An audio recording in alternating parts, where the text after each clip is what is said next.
I watched him, by the way, and he had a very small crowd. He had very little enthusiasm. He's a very low-energy person. You need a lot of energy to get this country turned around, including immigration.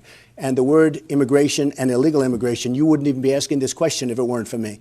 Because when I came out and when I announced, I'm the one that started this whole thing.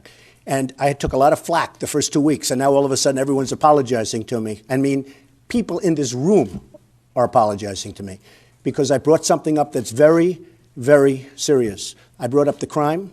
I brought up all of the things that have happened since, including Kate, who's this wonderful person from San Francisco with an incredible family who I got to know a little bit, and Jamil, who was gunned down by an illegal immigrant, and so many others.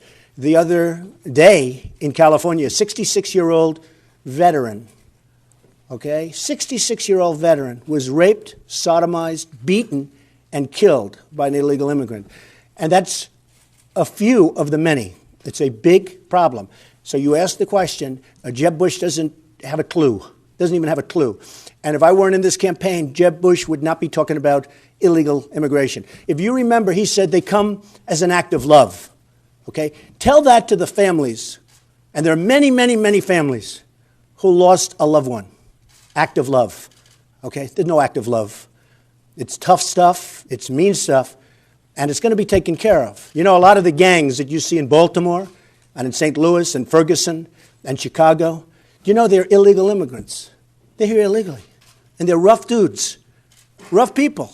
They're going to be gone so fast if I win that your head will spin. They're going to be gone so fast, okay? Yes, ma'am, go ahead. Healthcare question. Right. Where do you stand on funding for Alzheimer's right now? You know, it's the sixth leading cause of Right, death. sure. I'm very strong toward funding for Alzheimer's and helping. It's a terrible situation, and they haven't made much progress, unfortunately, but I'm very, very strong in trying to find an answer for Alzheimer's. Big problem. Yes, sir. David Osborne from the Independent of London. Just a couple of things on foreign policy, Mr. Trump. You said you listen to experts and generals on TV. No. I didn't say. I said TV, I said newspapers, I read the Wall Street Journal, I read the New York Times, I read many, many newspapers, I read many magazines. I even read especially Time Magazine this particular week. You know why? Because I'm on the cover. That's why I read it. But I read a lot about that. I read, and I have people that I like and people that I respect, and it's a great place. You get a cross-section of everybody because you see people that you'd really never have the opportunity to see or meet, and then from there you go and decide what you want to do. But go ahead. Are you assembling, though? Do you have a group of I do. circle of people in New York? I do. They'll be announced over the next 2 or 3 weeks. And my second question is, do you have any plans to travel overseas, to London, Berlin, anywhere, to, as it were... That would be possible. But to be honest with you, this country is in such trouble. Our infrastructure is crumbling.